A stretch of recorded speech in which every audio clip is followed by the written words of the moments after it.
Hi, folks. This is Mountain Man coming to you from parts unknown. I hope everyone's doing well tonight, and I appreciate you all tuning in. I am once again simulcasting on Rumble and Utizzle, and I hope you all are doing well. And so it begins. I wanted to put up a thumbnail referencing the stench of Nancy Pelosi being vacated from our government, but we can do that another time. Anyway, we got a lot to talk about tonight. Things are moving, and we had a ruling already from the appellate court on the food stamp issue. We're going to go over that and a lot of other stuff. So I'm going to play some videos, one you hadn't seen in a while, that pertains to what's going on right now. And then we'll be like butter and get on a roll. It was an illegal investigation. It was started illegally. Everything about it was crooked. Every single thing about it. There were dirty cops. These were bad people. You look at McCabe and Comey, and you look at Lisa and Peter Strzok. These were bad people. And this was an attempted coup. This was an attempted takedown of a president. And we beat them. We beat them. So the Mueller report, when they talk about obstruction, we fight back. And you know why we fight back? Because I knew how illegal this whole thing was. It was a scam. And what I'm most interested in, what I'm most interested in is getting started. Hopefully the Attorney General, he mentioned it yesterday, he's doing a great job, getting started on going back to the origins of exactly where this all started. Because this was an illegal witch hunt, and everybody knew it, and they knew it too, and they got caught. And what they did was treason. What they did was terrible. What they did was against our Constitution and everything we stand for. So hopefully that will happen. There is a hunger for that to happen in this country like I have never seen before, including all of the millions of people that voted for me. What they did was disgraceful. There's never open borders plan trench single party rule.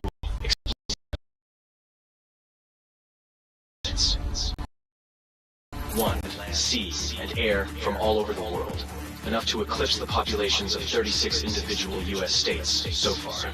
2, prioritize the needs of these millions of non-citizens over the needs of the American citizen, with free flights, buses, hotels, meals, and phones, ensuring their loyalty to the political party that imported them. 3, keep them in the country at all costs, even when they commit violent crime like murder and rape. Attack the language used to describe the criminals, as opposed to the criminals themselves. Slander critics as racist. 4, ensure their privileges are made irrevocable with city and state sanctuary laws that act as population magnets. Codify permanent status and ensure non-cooperation with ICE. 5, count the non-citizens in the census that will determine congressional apportionment in the House of Representatives. As of now, that would equal 13 extra congressional districts, a tremendous amount of electoral power. 6, wage a massive, heavily funded lawfare campaign to change state voting laws that legalize mass mail-in ballots, no signature verification, and no proof of citizenship requirements, making it nearly impossible to prove voter fraud. 7, lock in the permanent voting majority of lavish benefits and permanent privileges, enshrining generational fealty to the Democrat Party. 8, win elections. 9, entrenched single-party rule has been achieved. The best part? Your tax dollars are... Raise your hand if your government plan would provide coverage for undocumented immigrants.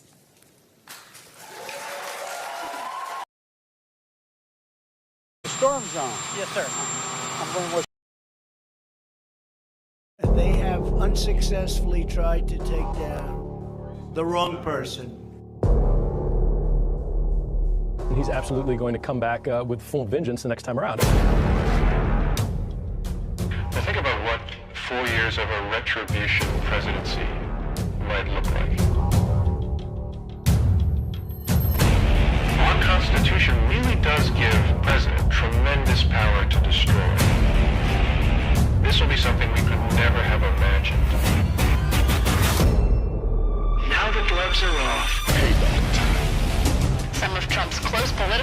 guys told him they are working on figuring out the identities of the FBI and DOJ staff and forming lists. I will direct a completely overhauled DOJ to investigate every radical DA and AG in America for their illegal, racist enforcement of the law. The deep state is destroying our nation, but the tables must turn, and we will quickly destroy the deep state. We know where the bodies are buried. There are a lot of people out there that have done some very, very evil things, very bad things, I would say treasonous things against our country. People that have done such harm to our country. I've been looking at them for a long time. He could order the investigation and prosecution of individuals who he sees as enemies. Put them all in jail where they belong. You gotta get tough and smart, and you have to fight fire with fire. You can't allow this to go on.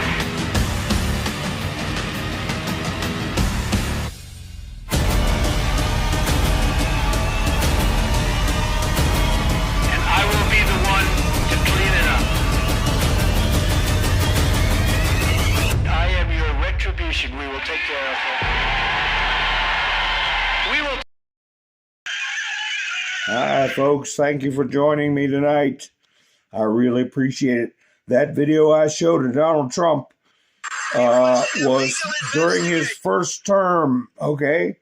And I got taken down because they said I was playing videos and people were thinking it was something that was said current in time or something like that. So that was Trump had said that years ago. We caught them. So we'll see what's going to go on with that. We've got the tariff situation in front of the Supreme Court. We got the food stamp judge going wild, and he's already tried to trip up Trump, delayed Trump, and been overturned. Is it going to go to the Supreme Court, this business about food stamps? I got to make sure everybody's got their Doritos this weekend or next weekend. It's my responsibility. We shall see. Hi, Sherry. Hi, Sissy. Rain. How you doing, Todd? And before people call me cruel, there's at least 29 states that have already issued food stamp money, and multiple food banks and things that are going on. People are not starving in the streets. So, hi, Todd. How you doing? Rain's here. Kim's here. Randy's here. Gary's here. Ha ha. Let's see. Robin's here. Ha ha. Rebecca. Nice to see you, Debbie. Wayne's here. Yes, please give me a thumbs up. Even if you're not watching during the live stream, remember to give me a thumbs up. Helps the video get around. Darla's here. How many Debbies do we have? Let me see. All right. Let's see. Cole, nice to see you. Ann's here. You know, if I ever miss somebody, you know I don't mean to. Jerry's here. Rig Central Casting. Yeah. Remember I used to play that picture of Brennan with a tape recording of him saying Trump committed treason and all this stuff? That's what they got me for. That's what they got me for when they took my channel down for a week. Yvonne, how are you? And then they wiped my channel out. Aracellus, nice to see you. So anyway, I got this for you all to maybe get a screenshot and put it on your meta page. We got to remember when they started their full force attempt to take over our government, they started off really at the turn of the century, the Marxists. After the October Revolution in Russia, first thing they started doing was financing operatives to infiltrate our government. But when they did the assassination of a U.S. president in front of the world, with JFK. That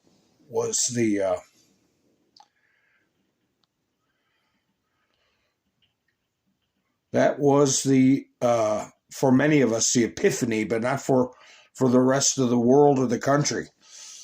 We fall for the lone gunman stuff and all that. Nah, this is a insidious conspiracy by Marxists. That's a philosophy I've said before, and it's my opinion. People can share it or not, that it's straight from Satan. I mean, it is a satanic notion of human enslavement. So anyway, speaking of which, I had this in my studio for a couple of years. Woodrow Wilson, I had it in another form. This quote from Woodrow Wilson. And Woodrow Wilson was president from 1913, as you can see there on the bottom of this commemorative stamp, to 1921. Ain't that funny how the Federal Reserve got created during that time, and how the 16th Amendment got passed, removing our freedoms to earn, keep the sweat of our brow, not have politicians deciding. Does Mountain Man have to pay for everybody's Doritos and Yoo-Hoos and Ho-Hos and soda pop? Yeah, he's doing good. Takes from him and give it to them. But anyway, Woodrow Wilson said, I am a most unhappy man. I have unwittingly, because you're an egghead idiot liberal, I've unwittingly ruined my country. Yes, you did, you jerk. A great industrial nation is controlled by its system of credit. Our system of credit is concentrated in the growth, The growth of the nation, therefore, and all our activities are in the hands of a few men. We have come to be one of the worst ruled, one of the completely controlled and dominated governments in the civilized world. No longer governed by free opinion, no longer governed by conviction and the vote of the majority, but a government by the opinion and duress of a small group of dominant men. Yeah, well, that's partially accurate. It's not because of a system of credit. It's because of a system of confiscation through taxes that you instituted when you pushed through the 16th Amendment. Do you know that Woodrow Wilson had a severe stroke? At least one. And that for many years during his term, he was secreted away into a dark bedroom, only access given by his wife. And a lot of people feel she was really the one running the show. So anyway, you might want to get a screenshot of that for posterity. So anyway, let's stick with this theme here. What these nitwits are doing. What do we call them? The terrible trio, the three that I had on the screen in my thumbnail. But there's 30 subpoenas altogether. And this isn't a congressional subpoena. This isn't like, come to Congress and testify like Eric Holder did and got held in contempt of Congress and absolutely nothing happened to him. That ain't. This is a criminal investigation that they're being subpoenaed for.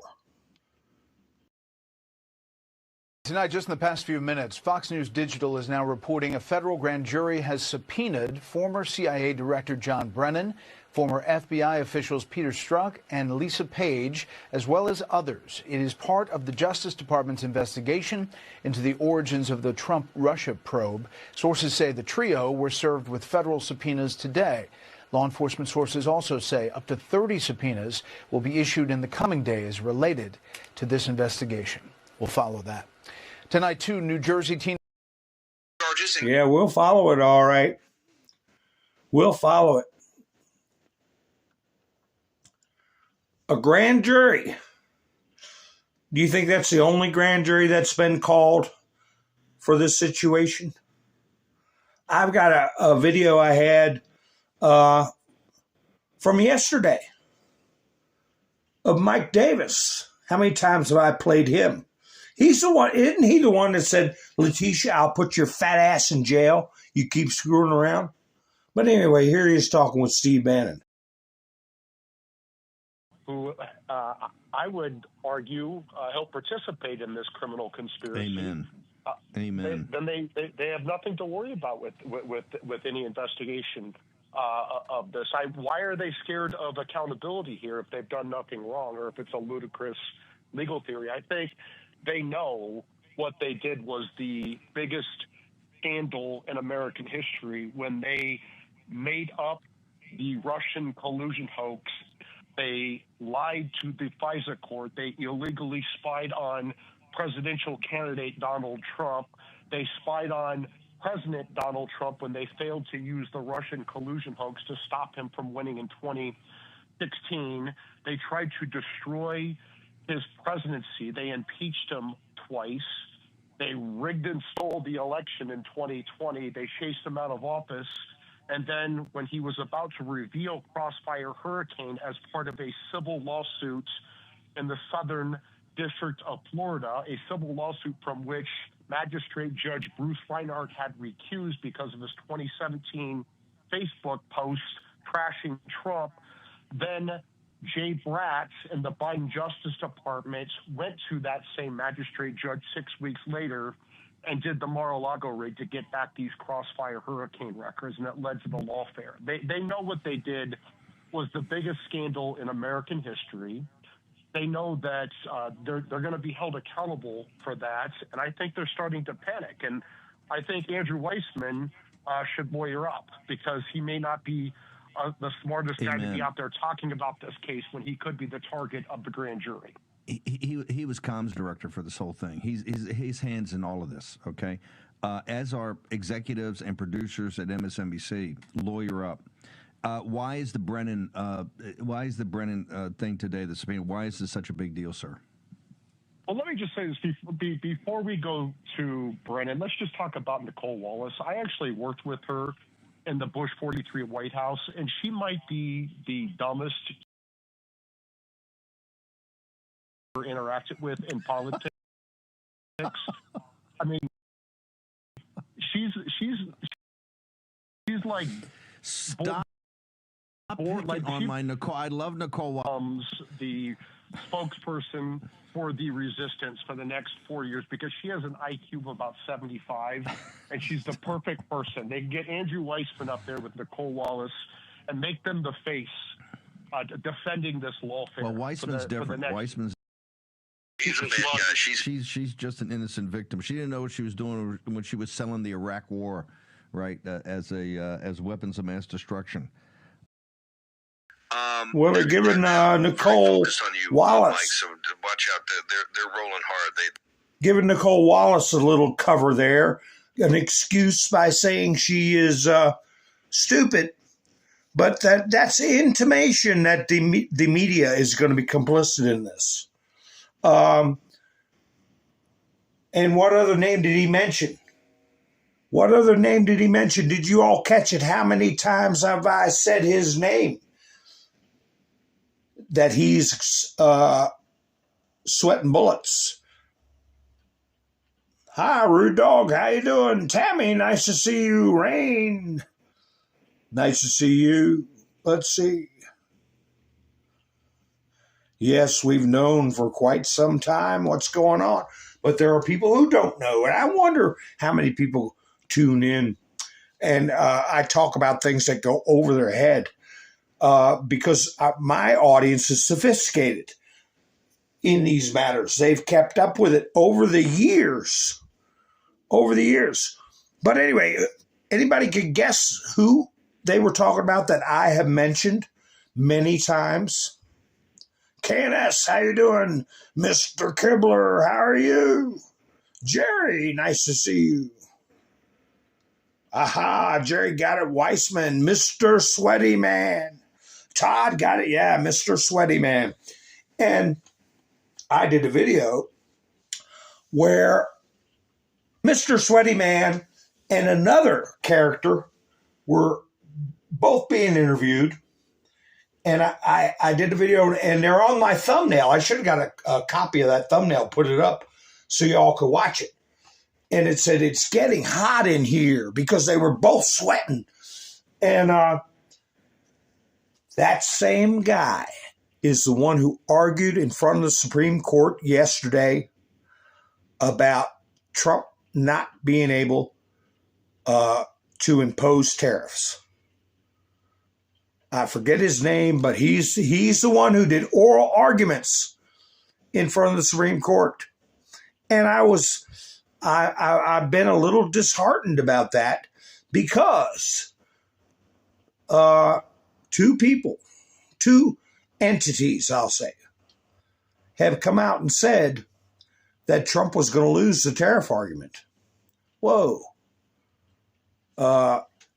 That's I left my finger on the button too long. One of them is Nate. Is it Silvers? Let me find it.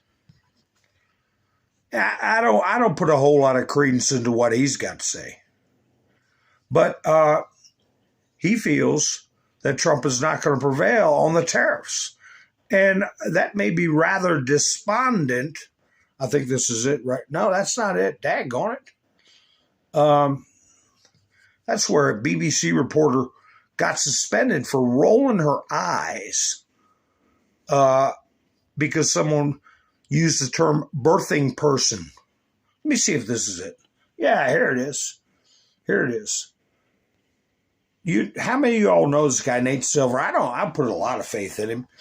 But he says not looking good following Supreme Court scrutiny. U.S. political commentator Larry Sabato. Okay, sorry. Wrong guy. Wrong guy. Do you all, how much credit you all give Larry Sabato? Sabato, or whatever his name is, discusses President Donald Trump's tariffs facing a major challenge in the Supreme Court. In a 3-hour hearing on Wednesday, U.S., local time, the conservative justices on the bench appeared skeptical of the legality of President Trump's tariffs. This isn't looking good for Trump's tariffs, Mr. Sabato told Sky News Australia. There may even have to be refunds. We're talking over $1 trillion. $1 trillion. So I heard that we may get a ruling next week, but probably before the end of the month, I'm sure. Something this weighty. But the other group of people who I have in the past wondered where they were and what role they were going to play. Let me see. Can you all guess who I'm talking about before I put them up here? I was wondering what role they would play, and I thought they would possibly be special prosecutors. Who am I talking about, folks? But they came. Hi, KNS, how you doing? Mike, nice to see you.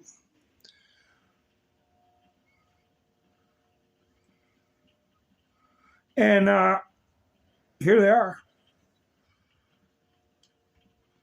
You all remember these folks? The husband and wife team, Joe DeGenova and Miss Townsing, Victoria Townsing. I don't know how you pronounce her name. On Wednesdays, the Chris, whatever his name is, show, Joe DeGenova and Victoria Townsing reacted to a note from James Comey knowing he knew the Russian collusion host came from Hillary Clinton. Well, that's not the entire story of the video they were on. Or Newsmax video.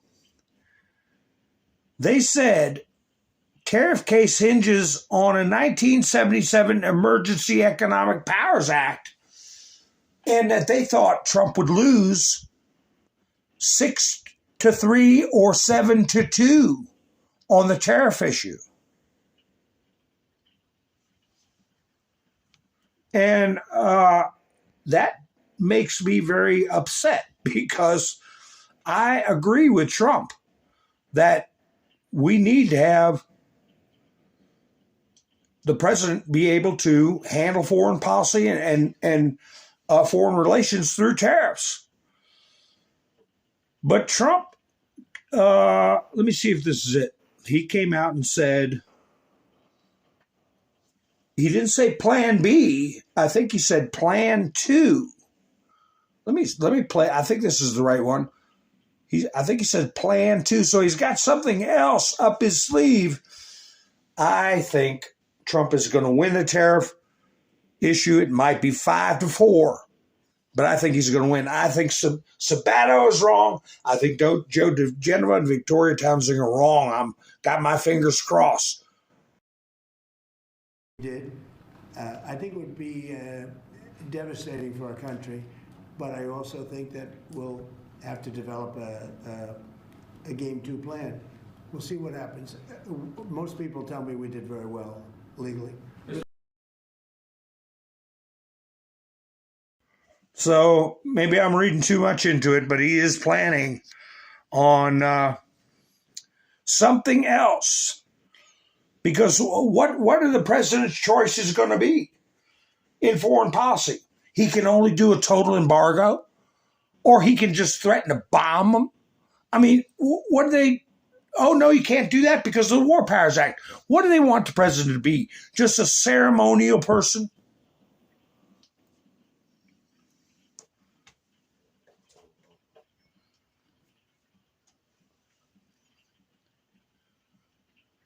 I'm just looking through the chats.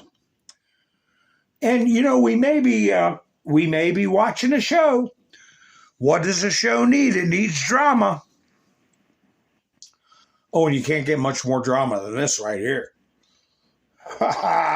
This is another one. Look at that thing. It is 80% at least underwater.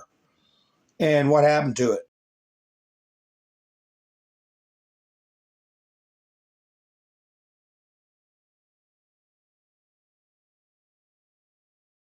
That's a short version. I could have played the longer version, but you know, you seen one blow up, you seen them all, haven't you? Miss Menderson, how are you? I believe there's booms coming too. Well, these subpoenas to a grand jury are booms because you lie to a grand jury or mislead a grand jury. They don't know how much Trump has got. They don't know. They don't know. Here's something else for you to put on your meta. I honestly think if bin Laden wasn't killed and ran for mayor of New York, the morons there would vote for him. Hi, Jersey Joe. How you doing? Did you know that a significant portion... I think it's more than 50%. Oh, where did I put that? Here, let me see if this is it. Native New Yorkers. Breaking 911 put this out. Native New Yorkers largely rejected Mamdani, while those who had lived in the city for less than 5 years voted for him in overwhelming numbers. How long have you lived in New York City? Less than 5 years, 6%. 5 to 10 years, 8. Oh my God, 83%. I'm sorry. 83% voted for Mamdani. There you go. 83% of them voted for Mamdani that lived there less than 5 years. 5 to 10 years, 76% voted for Mamdani.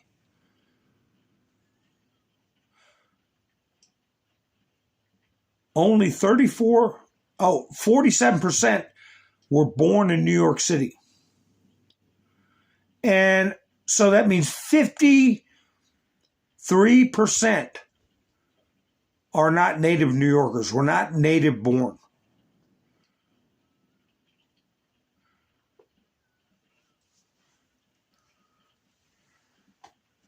So a lot of that you can credit to the huge influx of illegal aliens that we paid for, just like the intro video I played. Let me take that Bin Laden picture down. He's probably, for all we know, he's still wandering around. But here came the news about half hour before I went live. Breaking. A court has denied the administration to request to lift a judge's order that it fully funds SNAP for November, as several states have already begun issuing benefits. What's Trump going to do? You know what? In a weird way, it may benefit. It may benefit the movement. Because I heard two separate things. And I don't know which one to believe. What do you all believe? I had a Twitter post that said after 41 days of a shutdown, Trump could automatically remove over 100,000 federal employees. And that's by law. There's nothing anyone can do to stop it. Of course, the judges would try, and they'll always fail. But I also heard from the attorney Andrew Branca. He said December 1st was the magic date. Now, maybe that's for a huge discharge of people, maybe 500,000. I don't know. 250,000. I'm not sure. But there's something with this time frame. And I talked about it 3 years ago when there was an assassination attempt when Trump was president and the government shut down. I believe it was 2018. And he was in the White House by himself. Do you all remember that? Over Christmas. And he said, I've never seen so many machine guns in my life. And there was a report that there was a rogue Marine who made an attempt on Donald Trump's life. But at that time, I said after a certain amount of days, I thought it was 60, that a lot of non-essential jobs are just open to be terminated without any, you can't contest it. It's the president's power to do it. You heard that too, 41 versus 61, yeah. 61 days, Miss Minister said, yeah. That's what I remember saying back in 2000, about 3 years ago almost 4 now, when I first started broadcasting. So maybe if it's 41 days, it's a different group, a lower amount of people. Let me see if I can find that. Well, I don't want to. If I come across it, I come across it. But anyway, I got a tape. I almost didn't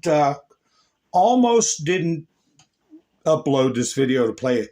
I'll play it for you later on. It's a Bernie Sanders. But I decided to do it because I think it's going to be played for history. It's right out of the communist playbook. Name calling, extortion, accusations, mirroring.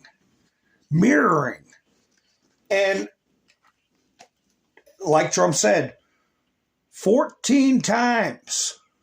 14 times the Republicans have voted, just stop it, just open the government, and let's go from there. Let me see. This is Carolyn Levitt. They were talking about affordability and inflation and cost of living and all that stuff. Here's Carolyn Levitt's step. I think this is her. Let me see. Yeah. This is her stepping up to the plate when Trump met with Viktor Orban. He signed the largest middle-class tax cut in 6 months. In 6 months, in record time, putting more money back into the American people's pockets. So affordability is what the American people elected this president to do, and he is doing it, and you guys refuse to cover it, and you refuse to cover that the previous administration created the worst unaffordability crisis in American history. And I've been watching the TV all day saying that he doesn't want to talk about affordability. That's what he's working on every day, and that's what this administration is doing. Right now. But you know why they refuse to cover it? Can I Because they're fake news, that's why. Go ahead. Can I get her someone? Sure. Caroline, the Prime Minister would like you to work for him in Hungary. Please consider. You know what? That's a very good decision you just made. Please don't leave us, Caroline. Yeah, Viktor Orban wants to steal Carolyn Levitt. He wants to steal her for his own administration, or who knows. He's a breast buyer, that's for sure. And I'm looking in the chats. I agree. Plant and the perception.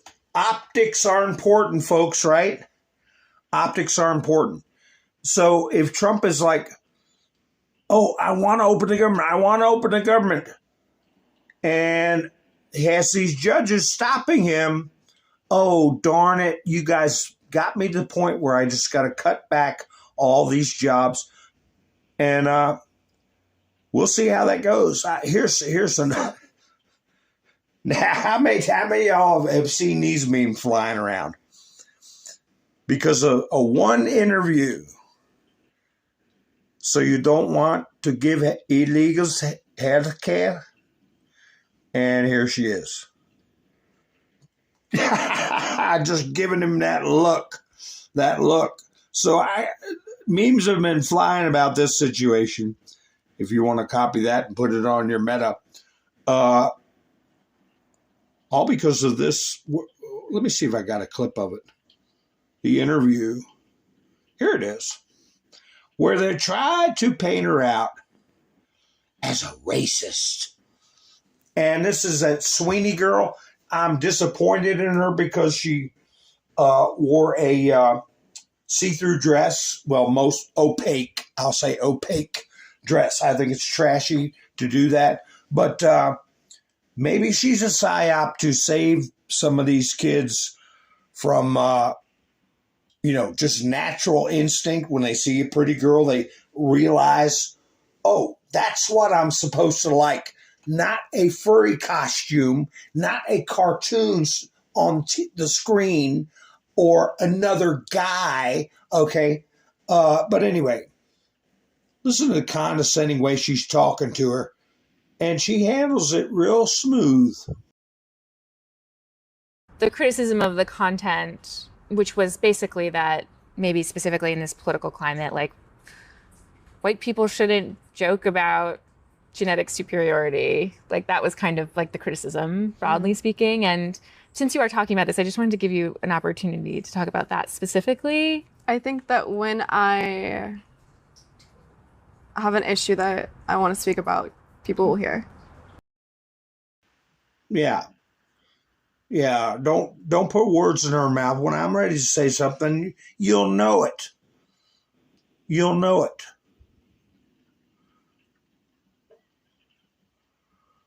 Well, anyway, so is the shutdown part of an operation? I would say yes. We got so much riding on this.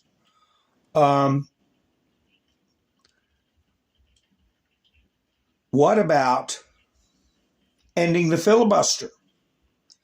Do you think we're going to have the filibuster done away with? Trump has multiple times today multiple times today and multiple times yesterday, over and over and over again. If the Republicans kill the filibuster, they sail to victory for many years to come. If they don't, disaster is waiting to happen. What's the chat's thoughts on the filibuster?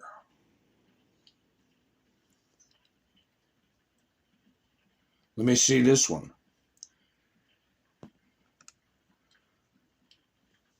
The United States should not leave town until they have a deal to end the Democrat shutdown. If they can't reach a deal, the Republicans should immediately terminate the filibuster. Immediately. And take care of our great American workers. Here they're raising hell about the SNAP. And no, I don't want anybody to go hungry. Nobody wants anybody to go hungry. But we got air traffic controllers. We got the military. We got people that are getting up and going to work every day that are not getting paid, and they have house payments. They got rent payments. They got to put food on their table. They don't qualify, and they're not signed up for SNAP, but they're not getting their earned paychecks. And these bastardos are jumping up and down, squealing about food stamps when there are other programs actively going on right now. Food banks funded by the states in full blast. States that have funded EBT without any help from the federal government that have already paid benefits. So, and that's the thing, like Bernie Sanders, when I play this video of him, he's babbling about people's health care going to double, triple, quadruple. What, you dumbass? You're the one that voted for that damn program. Well, also, Trump came out about cattle prices. While cattle prices have dropped substantially, the price of boxed beef have gone up. Therefore, you know something is, quote, fishy. We will get to the bottom of it very quickly.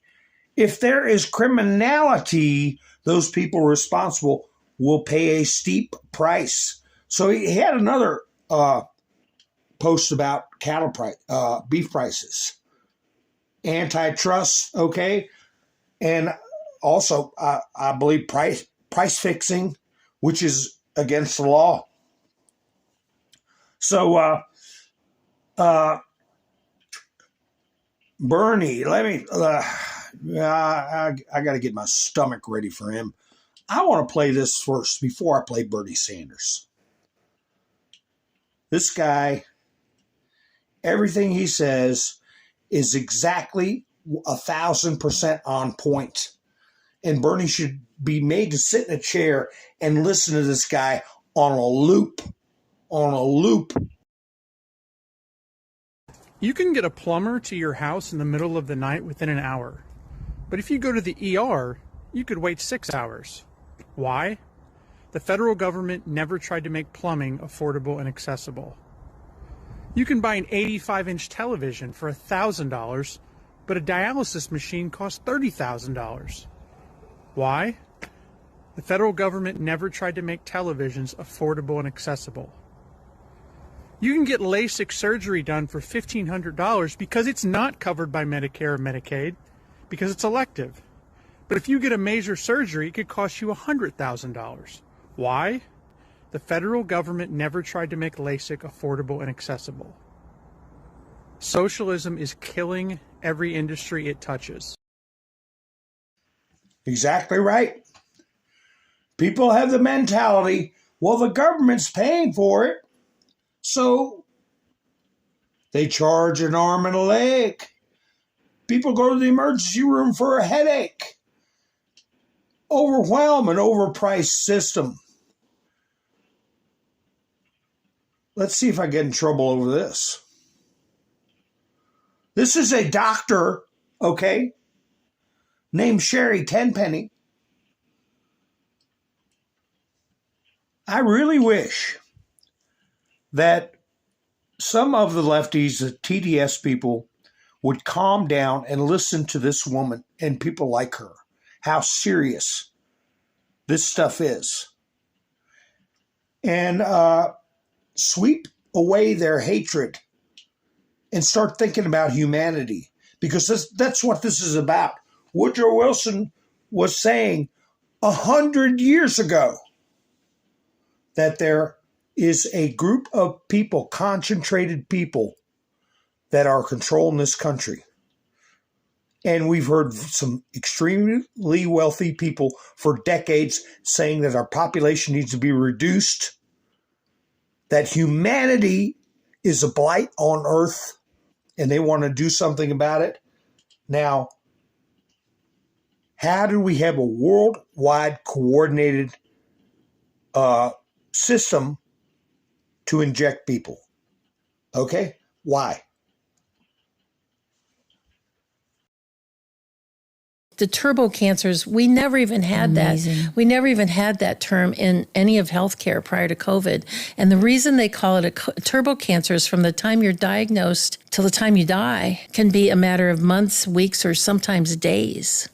And it doesn't really respond to the normal treatments of what's happening. And we're seeing these cancers occur in younger and younger kids. We're seeing cancers that generally occur in 50 and 60-year-olds. We're seeing pancreatic cancer and breast cancer and prostate cancer and colon cancer in 8-year-old, 12-year-old kids. Are you kidding? And so it's awful what's happened. The fertility rate has dropped all over the world to now we're below replacement level. I just was looking at a study on that. The latest fertility rates worldwide. Even several years ago, they were so concerned in Greece that they had fallen so low. They said it was an extinction level event for Greek as a society. Yeah, that's deep. And listen to me, Bernie. What the hell good is a healthcare system that puts humanity in the situation she's describing? What's premiums got to do with it when you're 12 years old and got prostate cancer?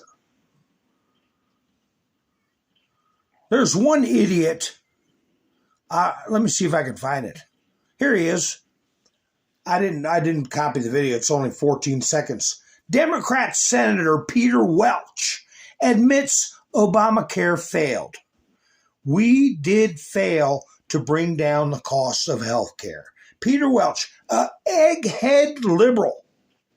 Egghead liberal, they don't have to answer for the consequences of their actions. Now they're doing this, trying to do political jujitsu and blame Trump for the shutdown when it's entirely their fault. Blame Trump for the cost of Obamacare, which Trump has said from day one was going to be a damn mess. And it was a mess on day one. Millions of people had their health care double and quadruple in 2011 and 2012 when they instituted this crap Marxist system. But here's Bernie Sanders. I'll go ahead and play it. It makes me sick. It enrages me. This is, back in the day when we had somebody who was a pain in the ass, excuse my language, we used to say, he needs his ass kicked. And, it was just something we used to say because they never got put in their place, arrogant, weaselly, and, what they needed when they were younger is to get their ass kicked, and they never had their ass kicked. And that I believe that's what's missing with some of these. And that's how I feel about Bernie. He needs one right square in the crack. But this is a well thought out so-called speech that pulls so many pages out of their playbook of mirroring, accusing, denigrating, blaming for what the hell they're doing. That old bastard, been in Congress, been in the Senate for how many years? Look what's happened to our economy. Look what happened to the value of our dollar. Look what happened to all these illegal immigrants coming into our country that we're footing the bill for. This explosion of SNAP benefits, explosion of HUD payments to people that don't even know, can't speak our language, and have no lawful right to be here. You were there for the whole damn thing, and you're the one that's put them on this Obamacare that's causing this shortfall that's in funding and causing this increase in premiums. You were there for the illness that struck, and you backed it up and you played the game. That and many other things. Bernie Sanders is a commie criminal as far as I'm concerned. And now I'll let him talk.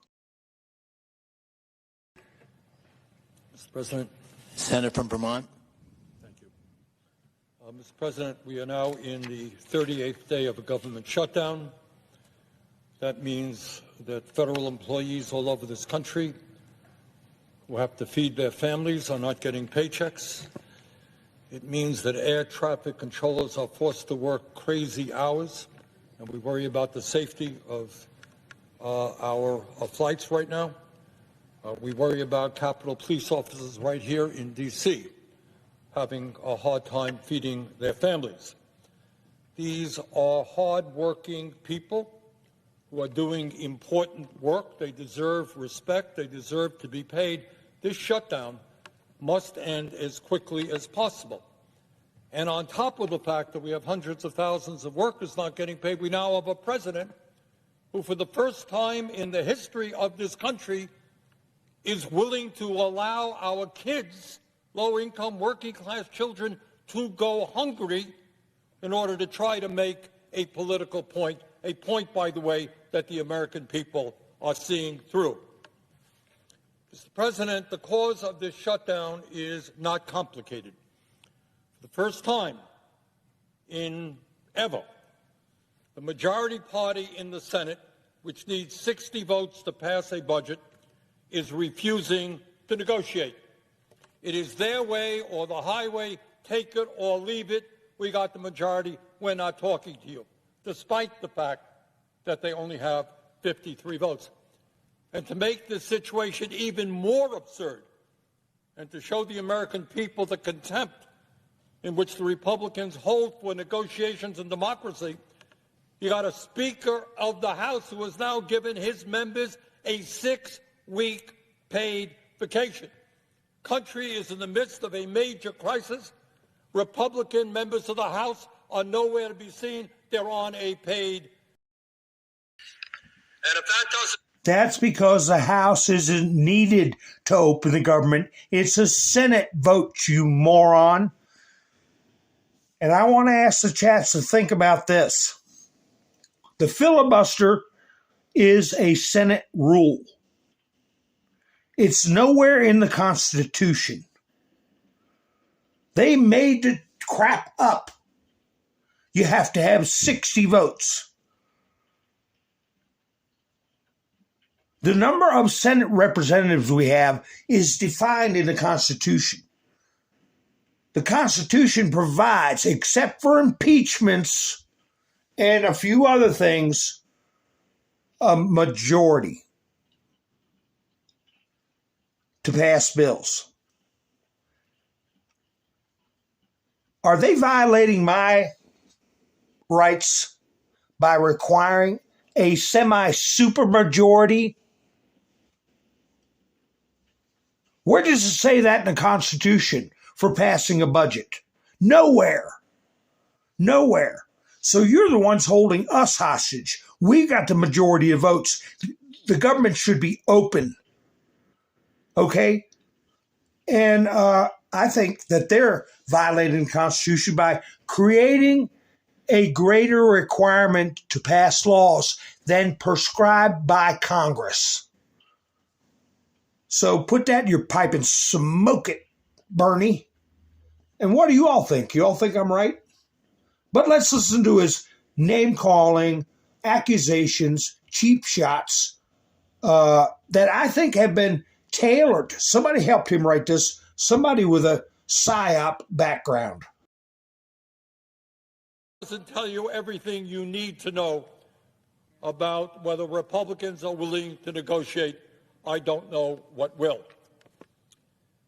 Mr. Speaker, everybody in this country knows that our current health care system is broken. They know that we pay by far, not even close to the highest prices in the world for health care, while some 85 million Americans are uninsured or underinsured. They know that we are the only major country on earth not to guarantee health care to all people as a human right, something which must change. And what they also know is that Donald Trump and the Republicans, through their horrendous, big, beautiful bill, are making a broken, dysfunctional health care system even worse, taking it to the verge of collapse. That legislation is doubling premiums for over 20 million Americans who are in the Affordable Care Act exchange. And in my state, we are hearing from Vermonters who are being asked to pay a tripling of their rates and even a quadrupling of the rates. Who, in God's name, at a time when health care costs are already so high, can afford a doubling, a tripling, or quadrupling of their rates? That is insane. Nobody in my state, or I expect in this country, can afford to pay that. Further, that big, beautiful bill would throw 15 million people off the health care they now have as a result of massive cuts to Medicaid. According to study, 15 million people, he said, not citizens. He didn't say American citizens, he said people. They're holding out for us to keep paying for illegal aliens to the tune of 1.5 trillion extortion. That would result in some 50,000 Americans dying unnecessarily every year. Low-income, working-class people who have chronic illnesses who will no longer be able to get health care.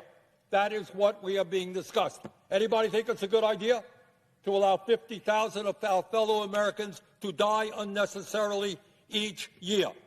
And all of this is being done in order to give $1 trillion in tax breaks to the 1%. No, Mr. President, I do not believe that Elon Musk and Mr. Zuckerberg and Mr. Bezos and the other multi-billionaires deserve $1 trillion in tax breaks in order to throw 15 million Americans off the health care they have and double premiums for over Americans. I don't believe that. Remember, if you confiscated all the wealth of the roughly 1,000 billionaires in America, you took every damn thing they had, it couldn't run our government more than hours, barely a day. It would all be gone. Oh, but throw the blame at eat the rich, right, Bernie? How much money you got, Bernie? I saw that in chats. How much is Bernie worth? The overwhelming majority of Republicans, Democrats, Independents don't believe that either. Mr. President, the American people understand that the Republican Party controls the White House, they control the Senate, they control the House of Representatives. And understandably, for that reason, poll after poll shows that Americans hold the Republicans accountable for this shutdown. But it's not just polls. On Tuesday, there was an election in which Trumpism was overwhelmingly rejected from Maine to California and a lot of states and cities in between. And one of the key reasons is that Americans want Democrats to make certain that they do not experience huge increases in their health care premiums or get thrown off the health care they have. That is what they are saying. We cannot afford a doubling or tripling in our health care costs. Stand with us. That's what that election was significantly about. President Trump claims to be a deal maker. In fact, he wrote a book called The Art of the Deal. Well, Mr. President, the ball is in your court right now. Help negotiate a deal. Show us what a great deal maker you are. Help us negotiate a deal which protects the health care of tens of millions of Americans, and let us end this shutdown today. We can end it in the next few hours. So, Mr. President, that is what this struggle is about. That's what this shutdown is all about. It's whether Republicans succeed in making a broken and dysfunctional health care system even worse by making health care unaffordable. Fix a broken, dysfunctional healthcare system that you voted to put in there. It's called Obamacare, and now it's falling apart, and you want to hold every American hostage to that damn filthy plan, Marxist plan. And you passed it, buddy. So what a sickening example. I wonder if Trump invokes the Insurrection Act, if he can just open the government up. Why aren't we suing? Why aren't the Republicans dragging the Democrats into court about what I feel is the illegality of the filibuster? Can the Senate just make a rule that changes what the Constitution says? You need a 2/3 majority to impeach somebody. How come you need a higher majority to pass a budget? That's nowhere in the Constitution.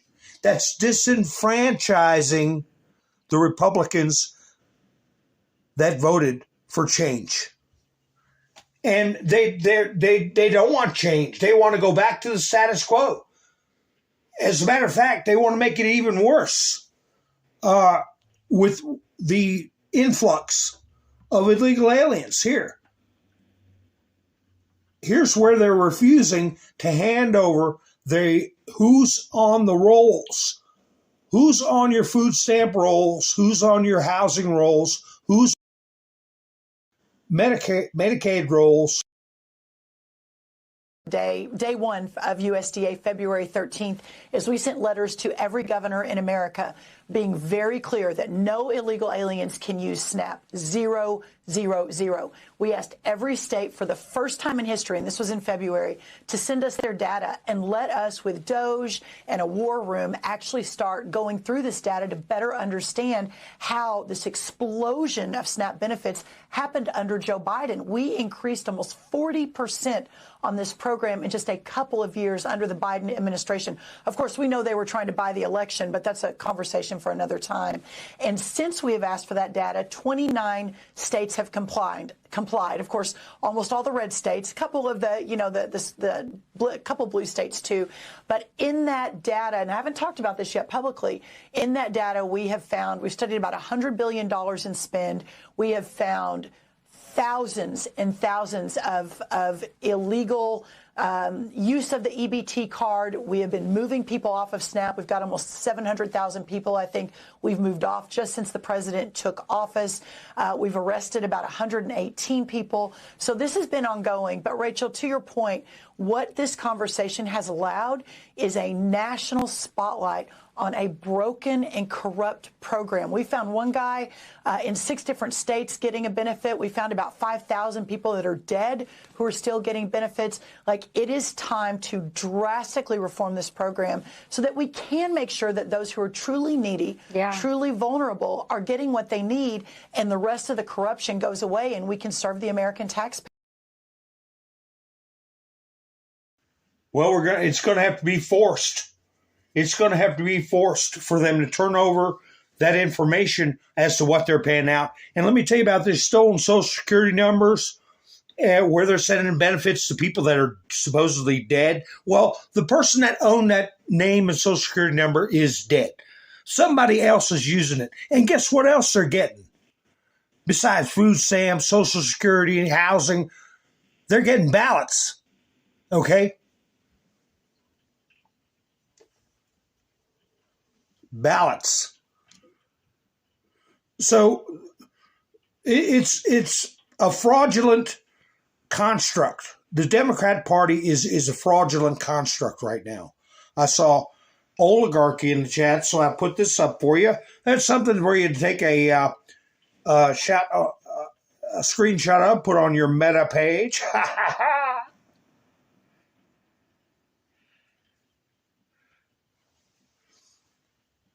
Well, if thank you, Melvita. How you doing, Melvita?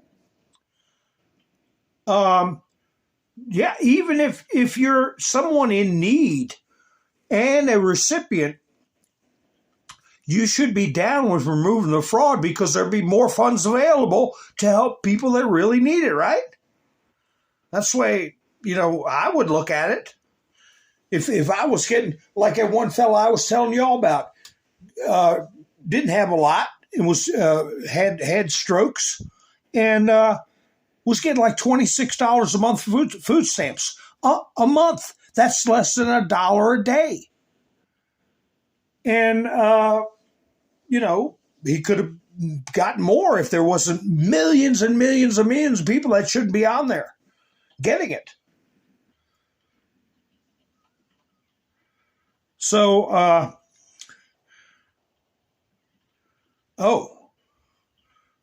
look here. Look at this. That thing on the left is one of the stars of Midas Trash Pail Network. Okay?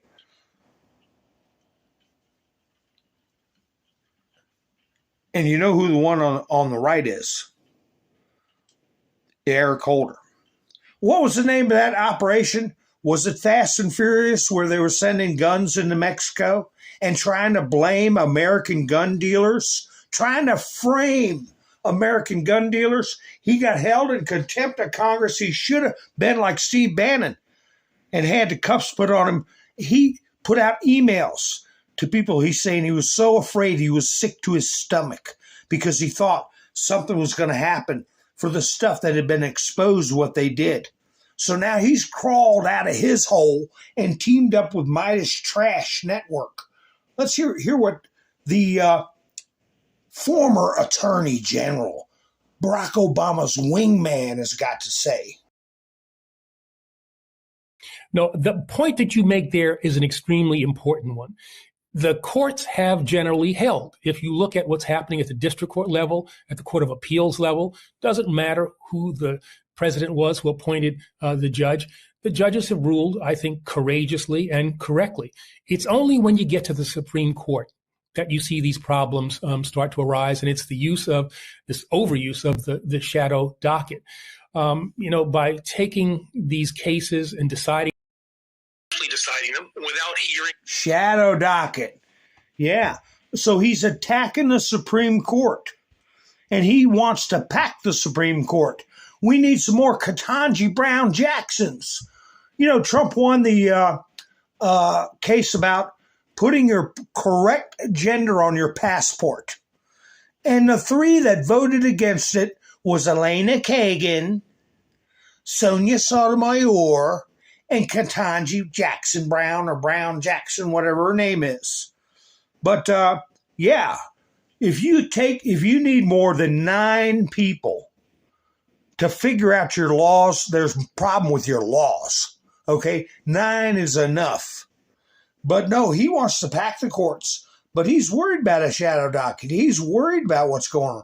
So, to have a law license, you're not supposed to publicly denigrate the Supreme Court, but they're doing it.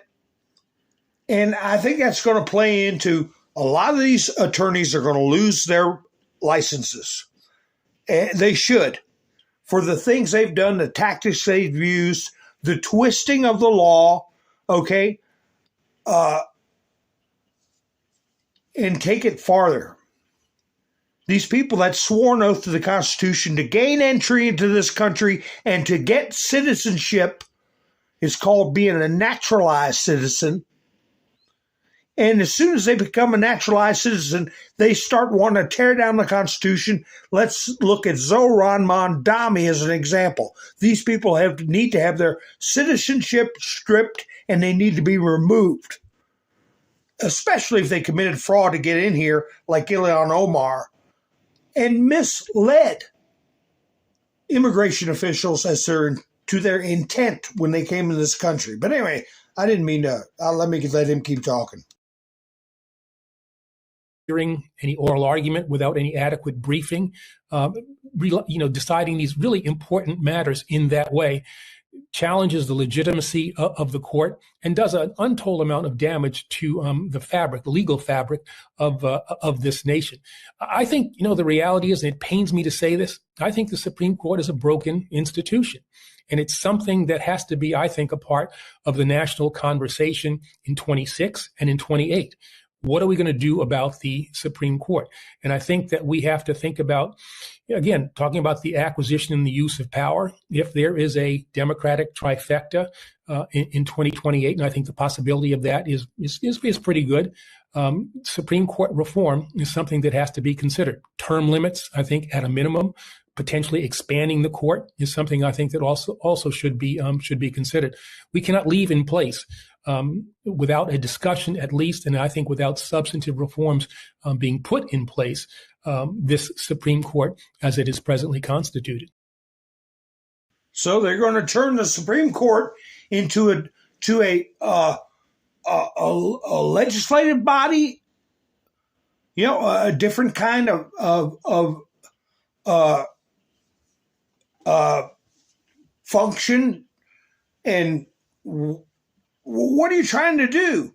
So this business of term limits for Supreme Court justices, Sandra Day O'Connor retired. Kennedy retired. Rehnquist retired. Thurgood Marshall retired. There's plenty of judges who have stepped down and retired. Stephen Breyer, I believe, retired. So what is this? They don't serve till the day they die, except for Antonin Scalia when he was alone in his room, mysteriously passed away, and they cremated him, no autopsy. Yeah, I think he's the only one that I know right offhand that died while he's a sitting judge.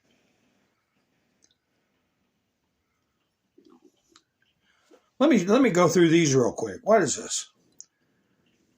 Only if and when they cheat, Diamond Silk said, because James Carville came out.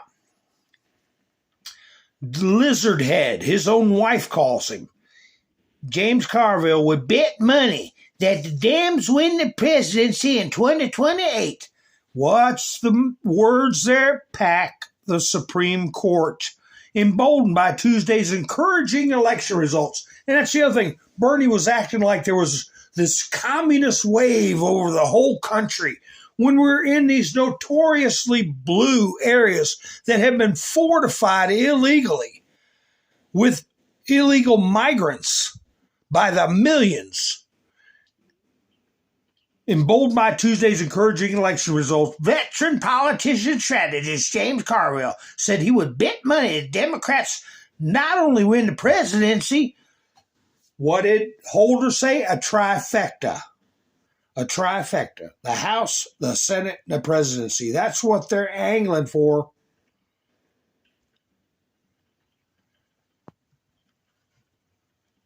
Just in. I played y'all some videos last night. Steve Bannon with his guests were talking about Fort Detrick, Maryland, okay, and the gain of function. What happened in Fort Detrick and other places? Anthrax, okay? Mysterious package causes illness at Joint Base Andrews. Where's Joint Base Andrews? What does Joint Base Andrews have? Air Force One. Okay? And that's where the medical facility is, where Donald Trump goes to have his physicals and doctor's exams. That's where John Fetterman spent over a month, okay, getting his brain adjusted when he suffered from a depression after his strokes. a mystery package delivered to Joint Base Andrews in Maryland on Thursday sickened at least 7 people and sent them to the hospital after an unknown white powder spilled out. Remember the white powder? The anthrax attacks? I told you all I knew a man who's in a nursing home who was working in the mailroom in D.C. at I think it was at the NSA, and got exposed to anthrax, and it damaged his organs so badly that he needs care. Fox News host calls for an investigation into Dems' skyrocketing vote totals in 2025 election. Of course they skyrocketed because the population skyrocketed by 20 million plus illegals being shipped in during the Biden administration. Calls for scrutiny are mounting after the 2025 New Jersey governor's race delivered a stunning increase in Democrat turnout. Well, we had a stunning increase in food stamps, 40+% in multiple states. Oh, and they happen to be blue states.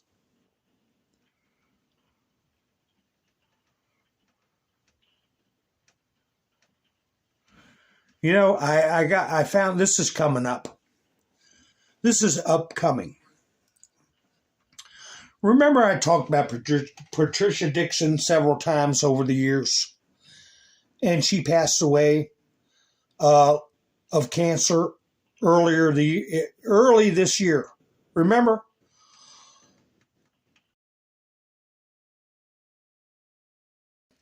Well, she was a veteran, and she would post things like this. November 11th, upcoming, 2020, well, it'll be 2025. Remember, November 11th, what's the saying? That World War I ended on the 11th day, the 11th hour of the 11th day of the 11th month. 11th hour of the 11th day of the 11th month, 1918. Today in history, Armistice Day, World War I ends. Why am I putting that up?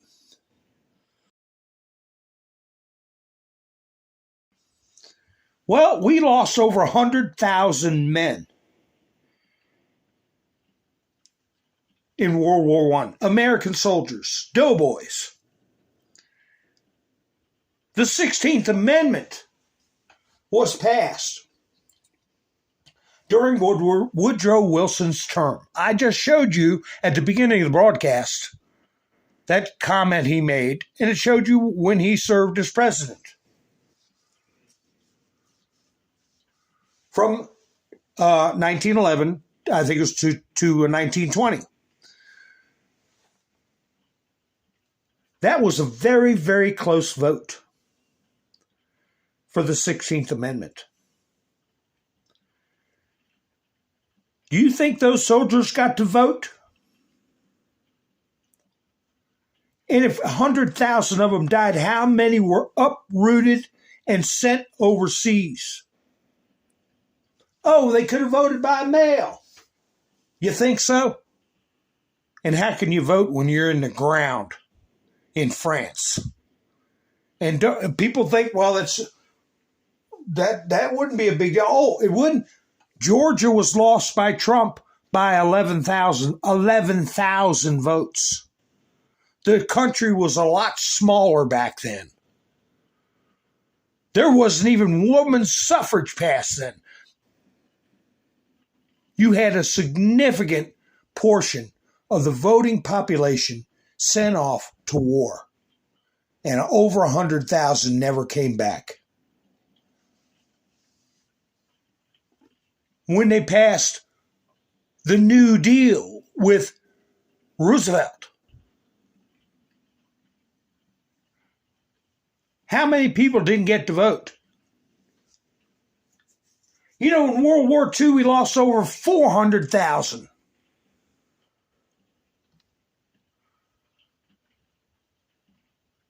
So people are worried they're not going to get their Doritos this month. I took a copy of this video. I wasn't going to, but I decided to go ahead and do it. Let me see if I can find him. Or maybe you all have seen it. Let me see if this is it. This is a veteran. Let me see if this is the right video. Of World War II in Britain. No, wait. Oh, no, this is Elise Stefanik. Wait, that's not the one I wanted. That's Elise Stefanik. Where is he? Don't tell me it didn't upload. Let me check my studio. He essentially says, I saw hundreds of my friends die. For what? For what? What we got is crap. Well, he didn't say crap. But he saw hundreds of his friends died. To see what they've done to society, that's not what they fought and died for. What does Remembrance Sunday mean for you? What is your message? My message is, I can see in my mind's eye those rows and rows of white stones of all the hundreds of my friends and everybody else that gave their lives for what? The country of today. No, I'm sorry. The sacrifice wasn't worth the result that it is now. Oh, well, I'm sorry. What do you mean by that, though, at this point? What we fought for, and what we fought for was our freedom. We find that even now it's darn sight worse than what it was when I fought for it. Oh, Alec, I'm sorry you feel like that, because I want you to know that all the generations that have come since, including me and my children, are so grateful for your bravery and all that for service personnel. And it's our job now, isn't it, to make it the country that you fought for. You absolutely fought for. Is it. And we will do. We want to... I'm so wonderful to know there are people like you that can spread the word around. We will do. Younger generation. And I guarantee that everybody to send lots of love. We've got another little bit special. Yeah, well, you heard what he said there. But listen to him in the background when he sees a pretty girl. I think he's 101 years old, but he still gets a kick out of seeing a beautiful girl. But it's sad. I mean, they said he was crying. What he's seen the country turn into. What's it for? Is what he was saying. Why did all his friends die and thousands of men die just to end up seeing people throw their freedom away? But anyway, here comes a pretty girl for him. Thing for you, Alec. We've got the D-Day darlings here. Come on over, guys.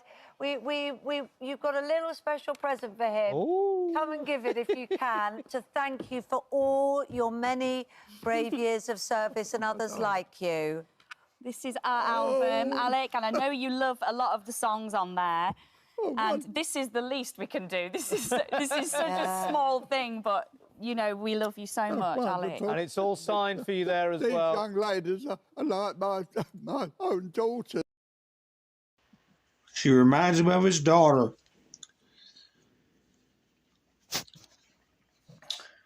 And remember, folks, 100,000 died in World War. 100,000 Americans died in World War I. What else happened? What else happened? The Spanish flu. How many died from that? The reason they call it the Spanish flu is because it was traced back to troop transports coming back to America. Got infected in Spain. and ended up killing how many people in the United States? Over 1 million.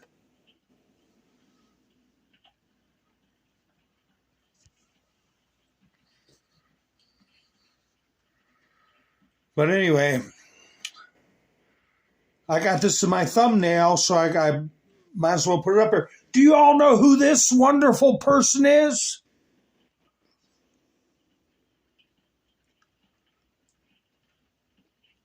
Do you know who this person is? I'll give you a hint. I was going to put that picture up when Bernie was talking about Capitol police officers aren't getting paid. This is a former Capitol police officer, but currently working for one of the three-letter agencies, FBI or CIA, but was a former Capitol police officer. This person, U.S. Pardon Attorney and Director of the DOJ Weaponization Working Group Administration, has determined the identity of the J and then 6 pipe bomber. Debbie, you got to, make it weird. I put it in my thumbnail, J-A-Y, okay? And then 6. But if they put it, they might put a warning on my video. I don't know. But they love taking me down. You know that. Her name is Shawnee Kirkhoff. Is a former Capitol police officer and current intelligence operative. J6 with the Phoebe and C.I.A. led coup. There she is. Now, to be fair, maybe she was, just a dopey trainee. I don't know. But remember, when I played that video of her walking around, mostly everybody in the chats said it was a woman. And we were right. And I pointed out, whoever it is was very familiar with D.C. Remember that? I was saying they were taking all these back alleys, back streets, avoiding most cameras. Was very familiar with D.C.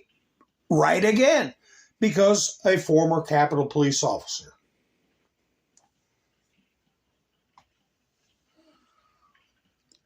Yeah, waving to another Capitol police, probably somebody she knew. And how deep is she into this? Was she a trainee doing setting up a training? You're told to do it because we're going to see how good people are with the dogs and this or that. Or was she complicit? Did she hear anything? I'm going to tell you what, that bird's going to sing. That bird's going to sing. Too young to be looking at doing 20 to 50 years. Okay?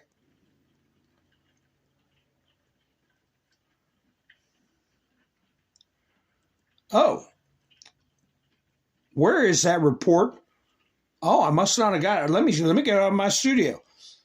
Jimmy Kimmel tonight. Let me see if I can find it. Even. Oh, that ain't it. Jimmy Kimmel show got yanked.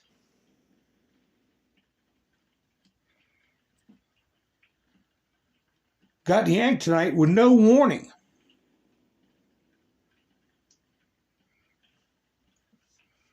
Let me see. It's one of these two reports. Let's see. Let's see if this one. Yeah, Jimmy Kimmel show abruptly canceled. This is from Diamond and Silk. It was only up for 14 minutes, about a half hour before it went live. Kimmel show abruptly canceled at the 11th hour. His show was yanked off the air Thursday night, last night, without warning, and no one is explaining why. Jimmy Kimmel Live was supposed to feature the actor David Duchovny. Is that how you say his name? Stranger Things star Joe Keery. Well, they already taped it, wouldn't you think? They already taped the show. When's the last time you heard a late night show being abruptly canceled? I'd like to see the video if they pre-taped it. What's going on? Something's going on. Who airs them? Is it ABC? Who airs the Jimmy Kimmel Show?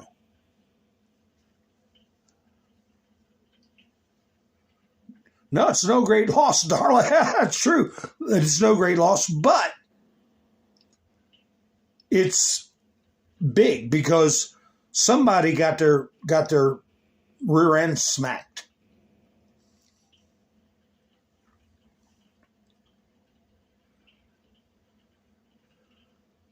Here's Gloria Steinbaum-Steinberg from Mexico, and she's got an Irish last name. I'm making fun of it. But anyway, she's saying you got to read the subtitles. ABC, Todd? Yeah, that's what I thought. Hi, Sparky. Graybeard, how you doing? That she's not going to go after the cartels with military force. Saying it's against, I guess, Mexican law or whatever. Well, I guess we'll have to show you how to do it. Because when you go somewhere with a warrant and somebody starts shooting at you, you can shoot back, okay? But she doesn't think so. But like Trump said, she's terrified of the cartels. But this is, I guess she's reassuring them. Let me cut my mic off. Regresar a la guerra contra el narco no es opción. No es opción. Primero, porque está fuera del marco de la ley.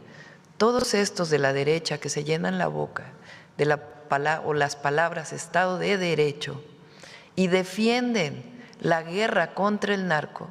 Pues la guerra contra el narco está fuera de la ley, porque como lo dije o lo he dicho en varias ocasiones, es permiso para matar, sin ningún juicio. Y eso en México nadie o muy poquitos están de acuerdo.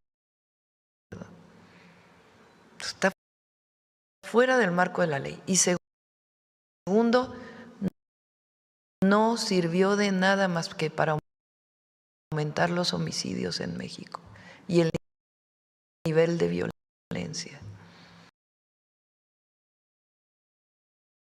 You see what the intimation is there. She's insinuating that our strikes on these vessels are taking people's lives without a trial, and it's going towards fascism. No. When you are doing a law enforcement operation and you have resistance, you're supposed to use deadly force. And as far as those boats are concerned, they're bringing in deadly products. It doesn't matter if they're trying to deliver a bomb or poison, okay? You stop them. You don't chase them around and, oh, let me put you on trial. No, you are an unlawful combatant coming to our shores, and we're going to stop you.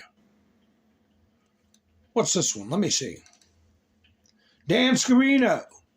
He put up a lot of posts congratulating people that he nominated to go to the Senate, to be approved. Apparently, he had a problem with somebody. He said, if you're going for a great new job opportunity, it would help not to be an a-hole on the phone thinking you've got the job because of who you know on the, quote, inside. I don't care.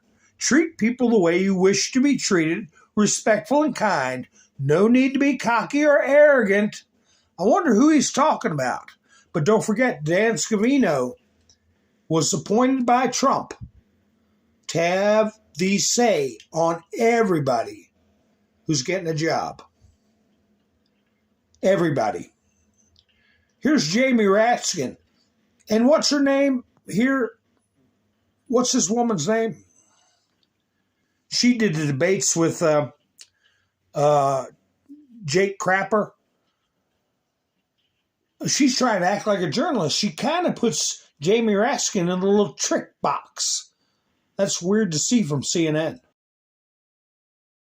One of the things that he has been talking about for the last couple of days more intensely is getting rid of the filibuster. That's actually something that you wanted to do when Joe Biden was president and things weren't getting through the Senate. Look, so is that an area where you agree with him? We don't need a procedural fix at this point. So you wanted the filibuster to be ended was president, but now no. You know. Yeah.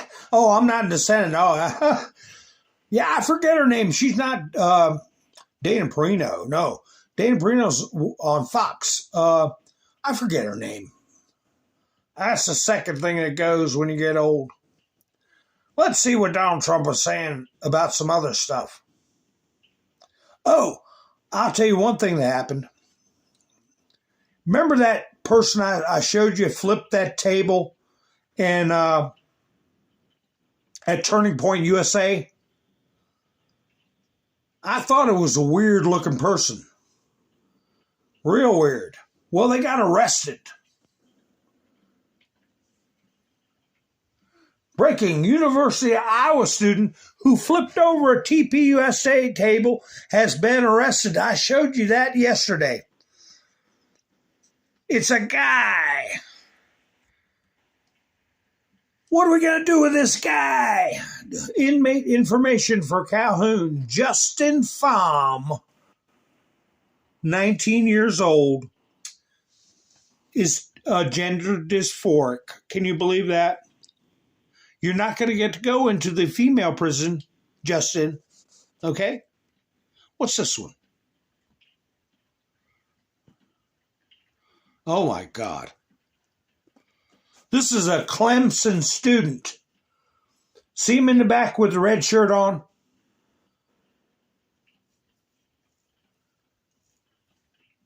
He thinks it's funny that Charlie Kirk got assassinated. Watch the faces of the girls in front of him. Good luck getting a date, you moron. Yes. Yes. Great costumes, guys. Those are great costumes. We can all admit that, right? Okay, then you can get out. That's kind of, it's just kind of ironic.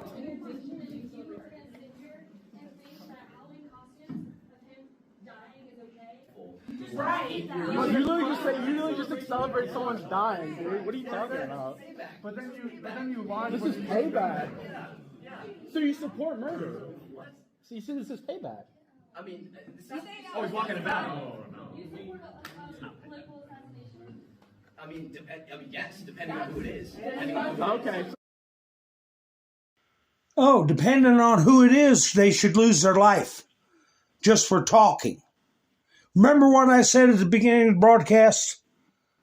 What we used to say back in the day? So-and-so needs their ass kicked, okay? You, buddy, need your ass kicked.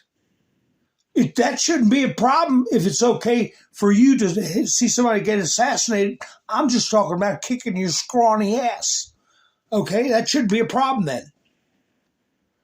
Arrogant little putz. Here we go, Donald Trump again. Just say no, nuclear option. Terminate the filibuster. So that's going to be the new saying. Just say no. Well, what do you think's going to happen? What's his name? Tuberville. What? Who's John Thune? I'm sorry. Came out and said, "No way in hell was he going to terminate the filibuster." That's some strong words, and Donald Trump is very serious about it.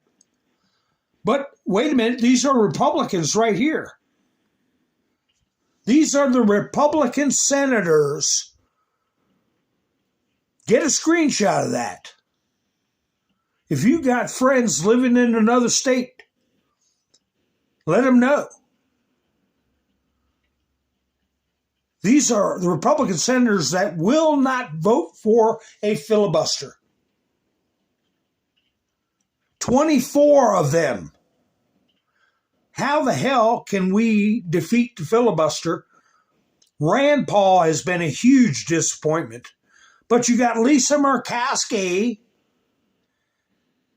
and then you got another, both Alaskan senators refuse.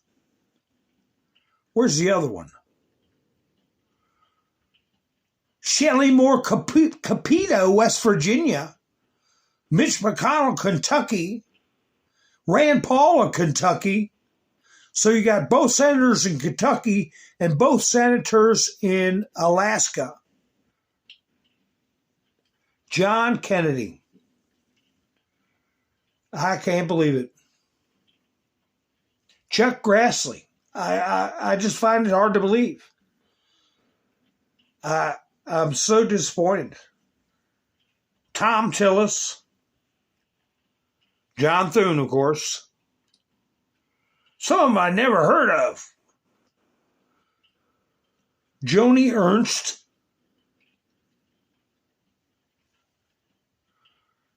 Here's Kennedy. I mean, why have our air traffic controllers, all these people that are working, do without paychecks, John? I mean, what's your reasoning? Because when they get in, they're going to do it to us. Doesn't matter how not. You can't be nice to commies, okay?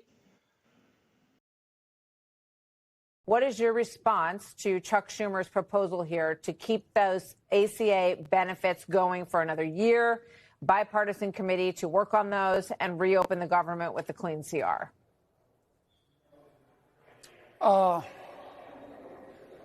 God, please give me patience, because if you give me strength, I'm going to need bail money. What Senator Schumer is suggesting is that we do the dumbest thing possible that won't work. Stupid should hurt more. Senator Schumer says we should just extend the status quo for a year. What does that mean? That means that we would have to take $35 billion of taxpayer money and give it directly to the health insurance companies without any commitment of lowering premiums. How is that going to reduce health care costs? How's that going to reduce premiums? The health care companies are going to take $35 billion from the taxpayers and put it into their pockets. I mean, duh. Mm-hmm. I don't know what Senator Schumer is thinking. Earth to Chuck. I mean, earth to Chuck. Am I going to vote for this? The short answer is no. The long answer is hell no. I think we're just going to have to get used to the fact that we've been in a shutdown. We're going to be in a shutdown for a while. I voted 14 times to lift the shutdown. The Democrats and Senator Rand Paul have voted 14 times to keep the government shut down. We're just going to be here for a while. Yeah, it doesn't seem like what Senator Schumer just proposed is really any different than where Democrats have been all along. They wanted $1.5 trillion. You say $36 billion. I guess there's a lot of different numbers on this package. But to keep the Obamacare benefits were expanded during COVID. And of course, once you give something, very hard to claw it back. So that's where we are right now. And so the impact of having that extension pulled away is making people's new health care benefits rise. But as you say, it's not fixing the problem in terms of lowering costs. Is there any, I just spoke with the former Governor Sununu, and he said, you know, what they need to do is accept Senator Thune's next proposal and agree on it and get Democrats across the board on it. What do you think that is going to look like? He's just going to bring up the same resolution that he's brought up 14 times. Look, if we've learned anything during this shutdown, we've learned that the Obamacare Affordable Care Act exchanges, they're not working. They're not lowering health care costs. Extending the status quo will just be putting fresh paint on rotten wood. So, you know. Well, you're not standing. President Trump has a solution, and he talked about it again today. You're not standing up against the rhetoric of Bernie Sanders. He's got everybody believing Obamacare is a piece of garbage because of Donald Trump. Obamacare is a piece of garbage because Obamacare is a piece of garbage. One thing I gotta show you all, guys. Look here. In Bulgaria, the activities of Soros and his foundations will be investigated, reports Radio Svoboda. The parliament voted to create a temporary commission after 2 of the 3 deputy prime ministers in the new government were former employees of the Soros Foundation Open Society. What do you think their relationship with Donald Trump is? I would say good. And I would say this investigation is worldwide. I meant to show you guys that yesterday. Hungary, where Viktor Orban, who visited Trump today, banned Soros from entering the country. Now you have Bulgaria opening up investigation, and Trump has already said they're going to be taking a look at the Soros Foundation. So he's got an international issue. And their political support, their political pull is dying and drying up on the vine. Nancy Pelosi, the old and broken political hack who impeached me twice and lost, is finally calling it quits. She illegally made a fortune in the stock market, ripped off the American public, and was a disaster for America. I'm glad to see the stench of Nancy Pelosi go. I got a lot of other stuff from Trump that he put up. He's been making sure the Truth Social posts have been going up, that's for sure. But anyway, I'm going to show you Elise Stefanik put up a video. She's going to be going up against Kathy Hochul. And, you know, this Zoran thing may have been what was needed to energize the people, to give them a slap in the face and get the rest of the state. Remember, New York is a city. The entire state, okay, is what Elise Stefanik is going to be running for. Governor of the entire state. So is there going to be enough of a backlash that the real power position in the state of New York will be taken by a Republican? I don't know, folks. I hope you enjoy this video that Elise Stefanik put out. And I want to thank you all for spending your precious time with me. And I want to thank everybody who helped me out the first week on Buy Me a Coffee. I have a link in the description if anybody wants to help the channel. And if you enjoy my work, I do appreciate it. Mike and Bev and Norm and Wayne and Hilarious and Miss Minder Sue and Shannon and Gary helped out last week. We're in the second week of the month already, for crying out loud. Is it the second week? Or are we still in the first week? And in the first week. This is everybody that helped me in the first week. So anyway, if you're subscribed, you'll know when I go live. So you can join me.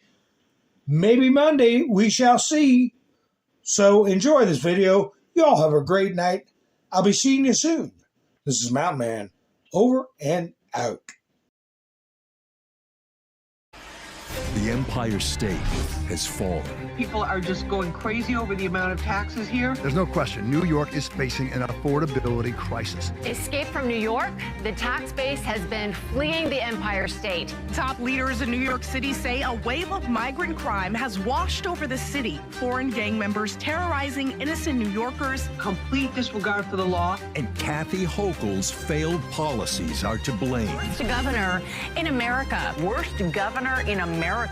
Worst governor in America. Kathy Hochul made New York the most unaffordable state in the nation, crushing families with sky-high taxes, unaffordable rent, soaring energy costs, and record-high grocery bills. And cozied up to a defund the police, tax-hiking, anti-Semitic communist. We came here to remake this state in the image of our people. I can hear you. But from the ashes of Kathy Hochul's failed policies, New York will rise, like we always do. The spirit of the Empire State cannot be broken. All we need is a courageous leader, ready for the fight. Elise Stefanik will make New York affordable and safe. People in New York, no matter if you're a Republican, Independent, or Democrat, enough is enough. We are the most unaffordable state in the nation because of single-party Democrat rule led by Kathy Hochul. As a working mom, congresswoman, and fighter, Elise knows families need more help, and she'll make New York affordable. That's why she authored and passed the largest middle-class tax cut in New York's history. Letting working families keep more of their hard-earned money. Elise will reduce your energy, utility, and grocery bills. She fought woke insanity in our schools, stood proudly with law enforcement, championed small businesses, and will never back down from fighting for New York families. With everything on the line, we need someone who will deliver results and make New York affordable and safe for families and small. Not just survive, but thrive. Elise Stefanik will clean up Kathy Hochul's catastrophe and restore New York's greatness. Elise Stefanik for governor.